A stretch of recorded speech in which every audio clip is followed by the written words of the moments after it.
Hey guys, Reese here, and welcome back to my channel. Today I want to talk about why I'm almost $600,000 in debt and why I'm not upset about that, as well as why pretty soon here, within the next couple months, I'll be almost $800,000 in debt.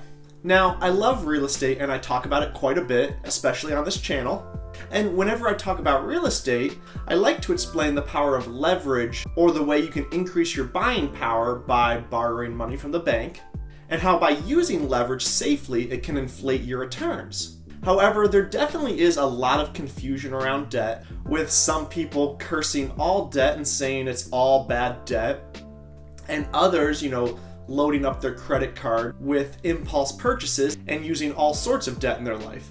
And so in today's video, I want to talk about my debt situation, as well as talk about good debt and bad debt and what constitutes each one.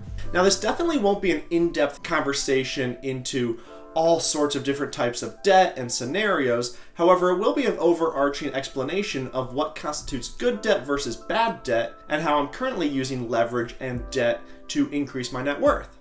So guys, if that sounds good to you, I'd love a like on this video, and please comment down below. If you're new to the channel, please go ahead and subscribe. I really appreciate it. I'm a small channel growing, and I really appreciate each and every one of you, so thank you so much. So about a week ago now, I made a video explaining why I don't invest in the stock market.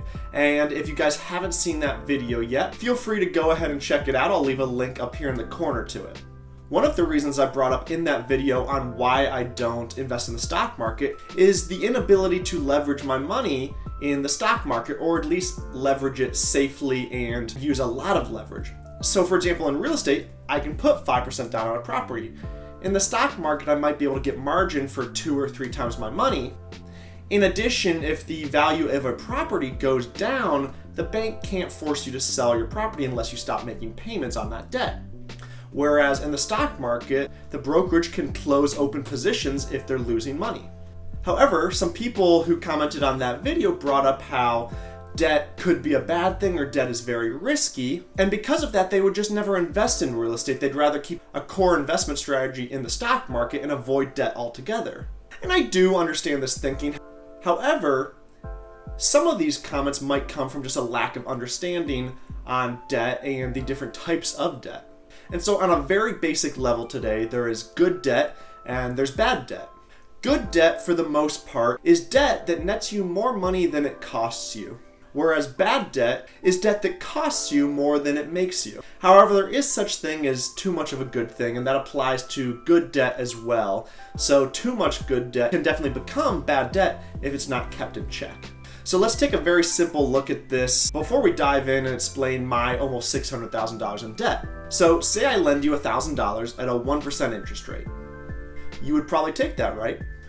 Why is that? Well, it's probably because even in today's market, you can take that $1,000 and throw it in a high yield savings account and earn about 1.25, somewhere in that range, in a high yield savings account. And so you can profit that difference. You pay me my 1% and you keep that 0.2 to 0.5%, and that's free money, pretty much risk-free. And so therefore that debt nets you more money than it costs you, and therefore be considered good debt. However, let's look at that exact same situation, but instead of charging you only 1%, I charge you 2%. And all you're going to do is throw that money into a high yield savings account. Well, now that debt's bad debt because the debt costs you more than you can make from it. You'd be losing out on about 0.8 to 0.75% on your money each year, and therefore that's bad debt. And so let's go ahead and take that very simple scenario and take a look at real estate and how debt applies to rental property. For real estate, you definitely can have both good debt and bad debt. And so let's dive into my debt situation to see which one I have. So my currently almost $600,000 in debt comes from 3 duplexes. I'll just call them duplex A, B, and C. Duplex A has a value of $500,000 and a loan of about $272,000. Duplex B, a value of $250,000 and a loan of $152,000. And finally, duplex C has a value around $220,000 and a loan of $156,000 against it. So that comes out to be about $580,000 in debt, which is secured against about $970,000 in asset value. So first and foremost, I used 95% loan-to-value loans on all 3 of these duplexes. And many people out there would say, oh my God, that's highly leveraged. That's very risky. Well, if we look at the values versus the loans now, I'm sitting at about a 60% loan to value. And that's because I don't buy any property that I can't add significant value to and increase the rents on, and therefore have a lower loan to value and cover the debt payments with significant margin. That debt cost me about 4% a year. And so 4% on $580,000 of debt is an annual interest payment around $23,000, of course decreasing as the debt gets paid off. And so all I need to do to see if this debt is good debt versus bad debt is add it to my expenses and see if my cash flow will cover all the expenses with a significant margin. And these are expenses like PITI and reserves for capital expenses and monthly repairs. If the property cash flows above and beyond those expenses, then I'd call this good debt because that debt has allowed me to purchase an asset that is earning me money each month.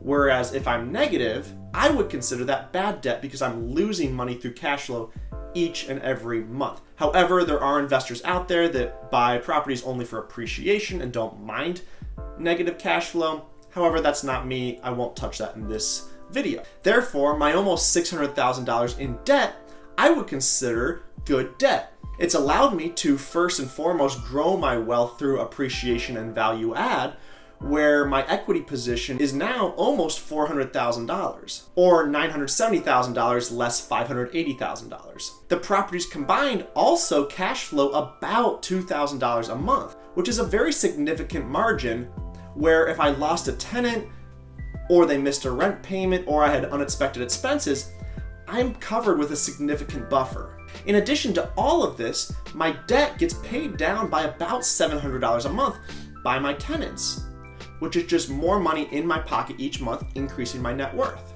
As you can see from my example, if you were to immediately write off all debt as bad debt, you'd be missing out on some extreme wealth building capabilities that debt provides. Now, the reason I'll be almost $800,000 in debt is because I am refinancing Duplex A right now to take out a new loan of $350,000, which I'll use to pay off the $272,000-ish loan I currently have on the property and net me about $70,000 after fees, as well as I'll be taking out another seller financed loan of $180,000 to purchase a new duplex, Duplex D, which after I put a little money into it through renovations will be worth around $400,000, adding about $100,000 to my net worth. And while some people may see this as risky, I see this as a pretty safe investment. I have reserves set aside in case of missed rent by a tenant or unexpected expenses, and once I get this new property renovated, it'll add about an additional $800 a month to my cash flow.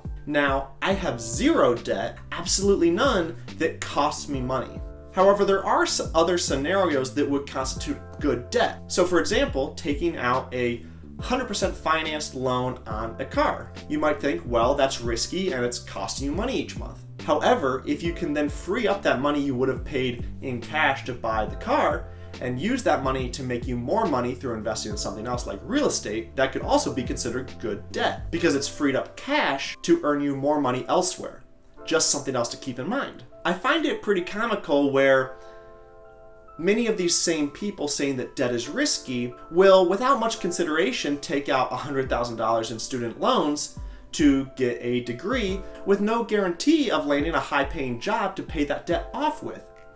Whereas when I borrow, say, $100,000 in debt, I borrow it already knowing what my income will be from the asset I'm purchasing, and that income comes right away or shortly after purchasing the property and stabilizing it, where that'll be covering my debt.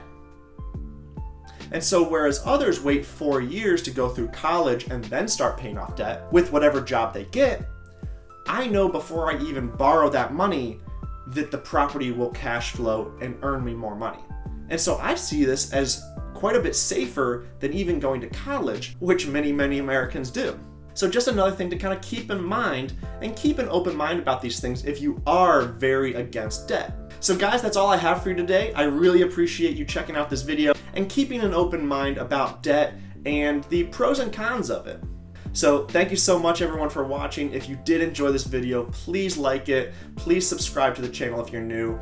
And also, I answer literally every single comment on each of my videos, so please leave a comment below and I'll get back to you with answers to any questions you might have. So thanks again, guys. Really appreciate all of you. I'll see you in the next video.